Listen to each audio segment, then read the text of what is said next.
What is going on, guys? Welcome back to the channel, previews and vlogs. All right, so it's that time of the year again. The trees have lost all their leaves and we have ornaments going outside. Actually, if you guys look back here, my Christmas ornaments are going out. It is still November, but there is snow coming and it's time to put the caddy away, at least for the time being. I don't usually store the car fully all 6 months. I do drive it in the winter when there's no snow and there's no salt on the ground. But for the most part, I store it. And last year I didn't have a car cover. This year I have a car cover. And I'm trying to give you guys some of the reasons why I store it and what I do to store the car, and maybe some tips to help you guys if you guys want to store your vehicle. And this could go for any car. It doesn't have to just be a CTS V Sport. I just do your basic things to store the caddy. All right, so step number one, pretty much we're gonna get straight into it. I go ahead and I fill up the gas tank. You don't want any air in the gas tank to cause condensation buildup inside of there. Step two, put a fuel stabilizer in there. That helps the gas when you're storing the car for a long period of time so it does not go bad. Step three, do the oil change. Now, the car currently has a 43% oil life on there, and the last oil change I did was back in like July or May or something like that. I can't even remember. But do an oil change on the car. You want to get a nice oil in there, especially if you want to start it every once in a while in the winter when it's cold. Step number four would be, of course, airing up your tires. Now, I'm gonna take the car to Costco where they actually do nitrogen fill, because nitrogen doesn't fluctuate with temperature as much as regular air does. And I overinflate them usually when I store it. Usual pressure on this car from the manufacturer is 32 in the front, 36 in the rear. I go 38 all the way around for the simple fact that you will lose pressure when it gets cold. And you don't want to get any flat spots. Now, with tires, nowadays you really don't have to worry about flat spots. They are steel belted and everything else, but I still kind of have that in there that I don't want to get any flat spots. Step number six, washing the car before storing the car is a good thing to do. You don't want any dust settling on there, especially if you're putting a car cover on it like I am this year. Last year I had no car cover. Every time I opened the garage door and it was cold outside and warm in the garage, and the garage doesn't get very cold. It gets up to about 40, maybe 38 degrees in here, but it's still a difference in temperature, caused condensation on my garage door, causing all that to drip all over my car every time I open the garage door. Or if it was snowing outside, the snow would blow in here, sit all over my car, and then I had, of course, watermarks that I had to kind of either wipe down when it was freezing outside and things like that. Now that I have it all ceramic coated and looking all like a piece of glass back here, I pretty much don't want that to happen, so that's why I'll be storing it. Also, another reason is, even if you sit it out here and it's all nice and clean, basically, you still get dust to settle, and if you walk up by your car one day and I'm walking into here and I rub up against it and that dust kind of rubs up against the paint, that's just gonna make scratch marks and little swirl marks, which I don't want. So that's why it's getting a car cover. All right, so those are the steps that I follow usually to store my car. Now, there's other things you could do. You could add a battery tender to the car to keep the battery fresh if you are not gonna drive the car at all. I have not had an issue last year where I didn't put a battery tender on it and the car started up just fine. If in case I do have to, and actually what I did do last year is, before I even started the car, a day before, I hooked up the battery charger to it and just kind of let the battery charge up a little bit. Now, the only reason I will not put a battery tender on this thing or a battery charger throughout the winter, again, is because I will be driving it. Secondly, for this car to get a battery tender or charger properly hooked into it, you have to remove, well, your battery, first of all, is here, but that's only your negative cable. Your positive cable is all the way in here. You would have to remove this plastic cover, this trim, and this whole thing has to come completely out before you're able to get to the battery and that positive cable in there. It becomes a pain. There is a hookup in the front of the car if you are gonna basically be kind of jumping the car or something. There is a positive terminal in there and a ground terminal as well in there, right in the where the ECM is, or the PCM, right by the fuse box. You could try doing it there, but correctly done, it would have to go connected to the battery for it to properly work. So again, that's the reason I don't hook up a battery tender to the car. And again, once the time comes around, if I didn't drive the car for a while, I'll just put a charger on the battery. Actually, I think that battery has to be replaced anyways, because it's original from the car and it's been more than 5 years already. So that might happen in the springtime anyways. And if I do that, I will make a video on replacing that battery. All right, and another thing I've also, and this is just what I've heard people do, but I'm not doing it, I'm just letting you guys. People have actually covered up, like putting your exhaust pipes, putting socks in the exhaust for the reason, of course, of critters getting in there. You don't want a mouse going in there or some kind of critter going in there to get warmed up, and you have something, he built a nest in there, you try to start the car, and of course you're gonna get backfire because of back pressure and a bunch of other stuff. And of course, I've also had people say that they spray stuff on, put some traps around it because they don't want critters going inside of the engine bay. I have not had an issue with critters in my garage. In my yard, they ate all my plants this summer. So I'm hoping that he doesn't make his way, or she doesn't make a way in the garage for warmth and start chewing through wires. But when you start the car back up, and before you start the car back up in spring, that's one thing you want to check. You want to make sure that there's nothing in there in the exhaust. You also want to check that all your wiring is correct before you start your car up. There's a few things you do in the springtime before doing that, and I'll probably make a video on doing what I do to start up the car in the springtime. But anyways, that's enough talk of this. Let's go ahead. I'm gonna hop in the 4Runner. We're gonna go to Walmart. I gotta pick up some oil, and we'll come back here, get the oil change done, and start getting this car ready for storage. So let's go ahead and go into Walmart and get the oil, and then get started on this.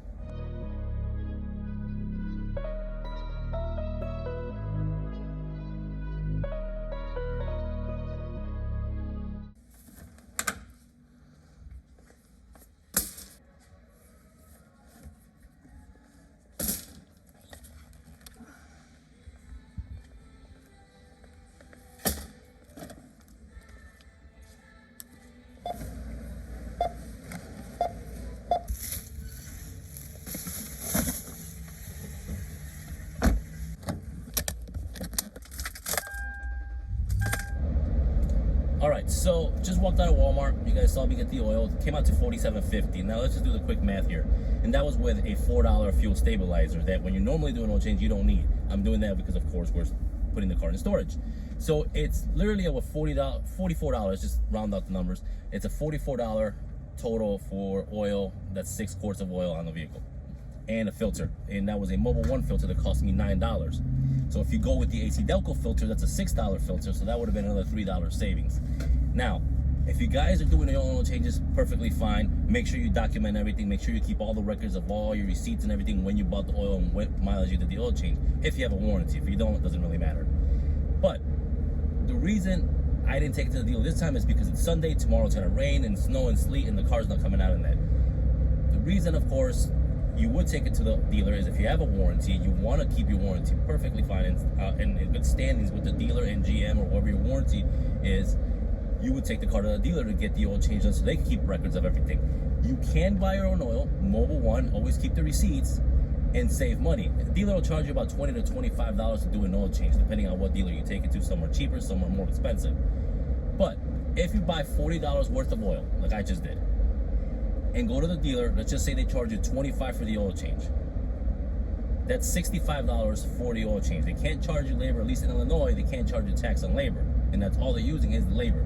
I gave them the filter, I provided the filter and the oil, they're just providing the service. $65 for a full synthetic oil change using Mobil 1. And the dealer does it. You don't have to worry about getting dirty or having to dispose of the oil.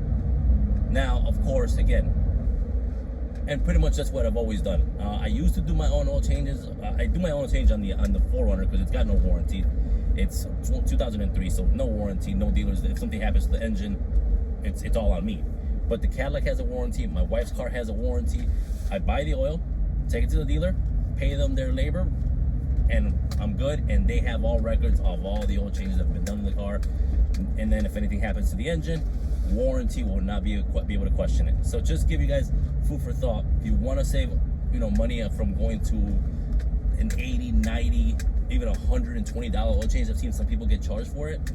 This is the best way to do it. Buy your own oil, take it to the dealer, have them do the labor, you're good to go.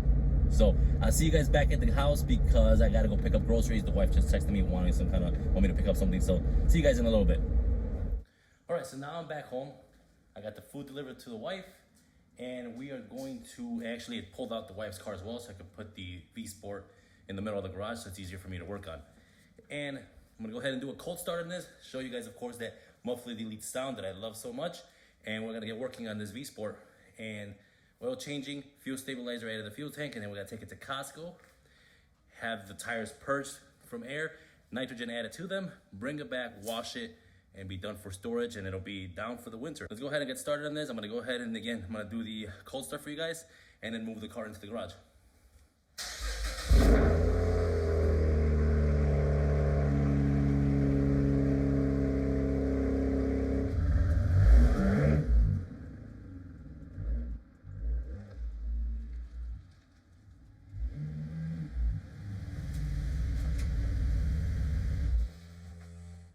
All right, so the car's in position for the oil change. I'm not gonna show you guys how to jack up a car or how to do an oil change.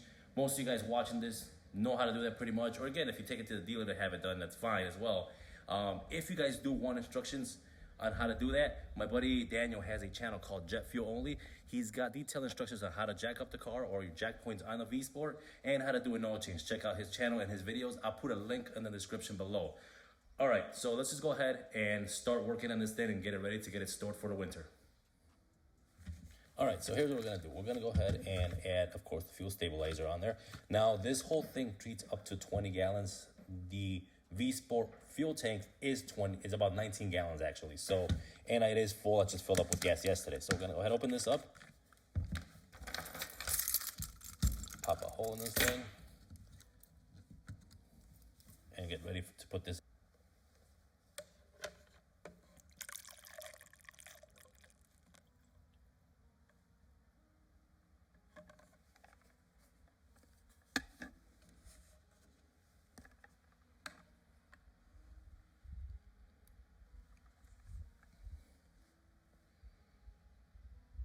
And that is it. We are done. Bottle is pretty much empty. And that's part one of storing the car.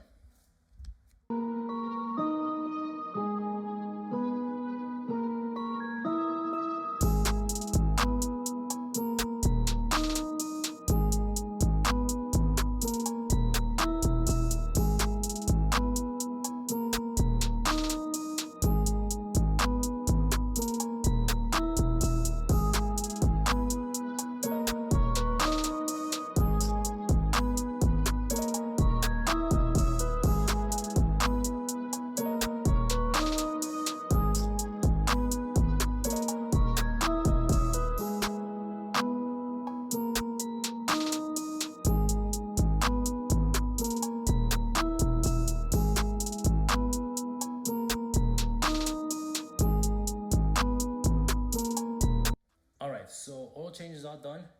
Make sure you top off all your fluids, your coolant, your brake fluid, anything like that needs to be topped off. Don't overfill the brake fluid because when you do brakes at some point, that's gonna pill out. It was very low because I do need brakes in this car, but I kind of filled it up just a little bit and just enough to get up to that mid part in that actual bottle. Other than that, I'm gonna start off, we're gonna take this thing and now get the tire pressures corrected on this. Again, normally with the V-Sport, I could tell tire pressures because it's got tire pressure monitoring sensors that it tells you readouts on the dash. Well, since I changed the wheels and the sensors that came with the wheels do not work on this car, and I haven't had time or I've just been lazy to take it in and get the sensor swapped from the other wheels that I have sitting over there, it doesn't have a readout. I got a tire pressure light that's on. So at this point, I'm gonna take it to Costco and I'm putting nitrogen in the tires. Again, the reason I'm putting nitrogen is because it holds better when it's cold outside. Even though the car's gonna sit inside the garage, it is still gonna get, I think it's about 45 to 30 degrees in the garage if it gets really cold. And I don't wanna lose any pressure. And of course, most of you guys out there know that in the winter, if the car sits outside with regular air, you lose about 6 to 8 pounds of pressure when it's sitting outside in freezing temperatures. So normal pressure on this car is 32 in the front, 36 in the rear. I'm gonna go about 5 pounds higher. So I'm gonna probably do 41 in the rear and 37 in the front or somewhere around there with nitrogen, just to keep it stabilized in the winter. The car is gonna be driven in the winter. At some points I will pull it out just to kind of give it riding. It's not gonna sit for 4 months straight or 6 months straight without being used. I will start it, I will drive it around the neighborhood, maybe put 5-6 miles on it, bring it back and park it. But again, most of the time, it's just gonna be stored. So let's go ahead, take this right out to Costco and get these nitrogen put in the tires.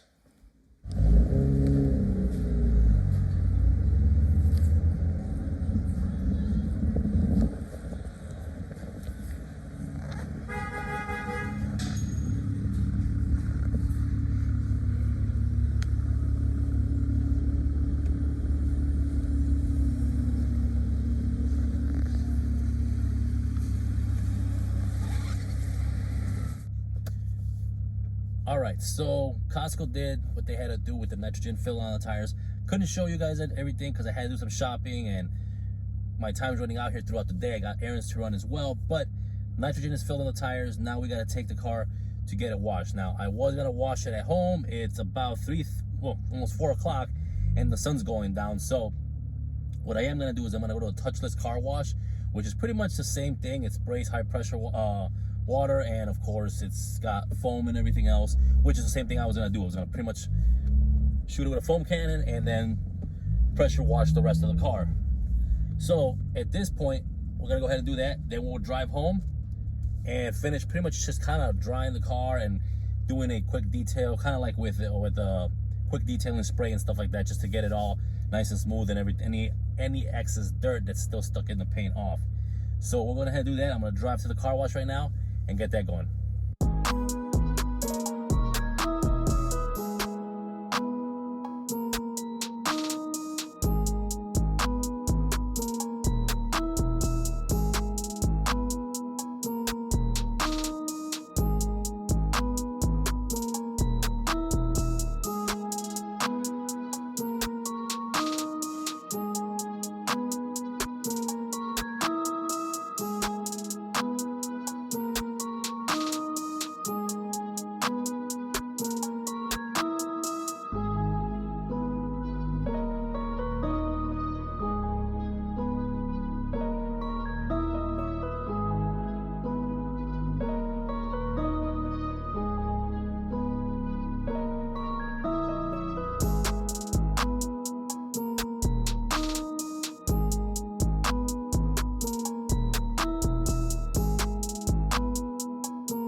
All right, so luckily that car wash had, and I haven't been to an actual car wash in probably once with this car.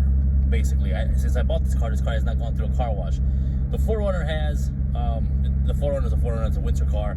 But anyways, luckily that one had a self-serve car wash where basically I didn't have to run it through the machine or have the machine do what it's had to do. I was able to actually kind of do what I was going to do anyways earlier in my house. But it's all cleaned out. Driving it, it's not that far to get to the house. So literally it's about maybe 2 miles, 2.5 miles to get home.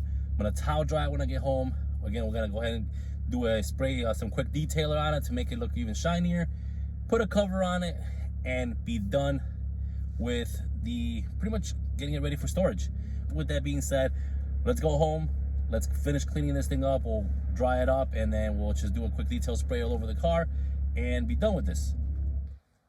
All right, so we're finally back home, and luckily I found that car wash where pretty much I was able to wash the car, kind of like I would have done at home anyways. So drove it about 2 to 3 miles. I had to go to the store and pick some stuff up and stuff. And of course, it's 5 o'clock or so, and it's pitch black outside. So this is what I'm dealing with now at this point. 5 o'clock. Seems like it's midnight. Either way, gonna go ahead and finish just basically kind of giving the car a quick wipe down, and it should be almost done. And then we'll put the cover over it and she'll be ready to go.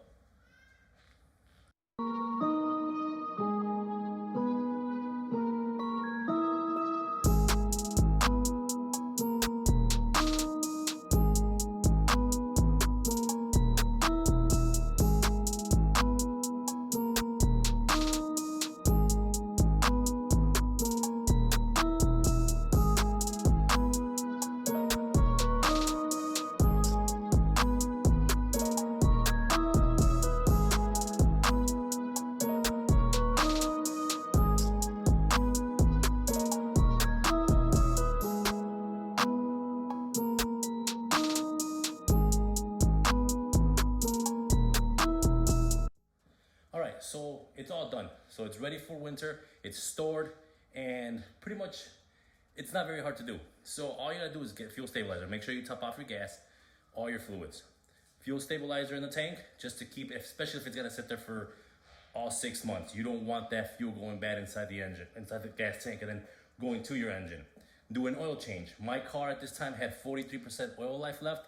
I didn't even reset the actual oil life because once I'm done this winter, I will be doing another oil change right away, and then I'll reset the oil light when I'm gonna be driving more in the springtime. Then we went to Costco and had the tires pretty much topped off. So 32 in the front, 36 in the rear is what it recommends for this car. I put nitrogen in the tires because nitrogen does not fluctuate with temperature as much as regular air does, especially in the winter. Regular air will drop about 8 pounds in the winter when it's cold outside.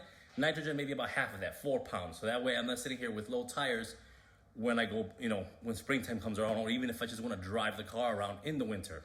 So you don't have to put nitrogen in the tires. You can just do regular air and add about another 5 to 6 pounds above what it recommends in the placard at the door. So for the front, you would be putting about 36 PSI. For the rear, you'd be putting about 42 PSI. Again, if you're storing the car for a long period of time. Also, another thing that I suggest is the trickle charger. I was gonna do it, but again, I am gonna drive the car. I am gonna be moving it around in the winter time. So it's not like it's just gonna sit here and not move for 6 months. I do love driving my car, and that's one thing. When it's clean outside and there's no salt on the ground, it will be moved, it will be driven. So hopefully this gave you guys some kind of tips on what to do. If you have any questions, go ahead and hit me up on the link in the description below. Again, always top off all your fluids. Make sure your tire pressure is good. Do an oil change. Car cover if you have one. If not, get one. They're not very expensive. This one was from 404 Parts. I'll put the link in the description as well below. I'm not sure if they still have them in stock or not. All right, so that's the end of the video. I hope you guys did get some kind of tips or something out of this video. That's why, again, make these videos for you guys to look at. And again, I'm not storing the car fully for 6 months. I can't do that. I cannot not drive my car for 6 straight months. So hope you guys enjoyed the video. If you did, hit a thumbs up. Go ahead and subscribe to the channel if you haven't done so already. And share the video. I'll see you guys on my next video. Take care.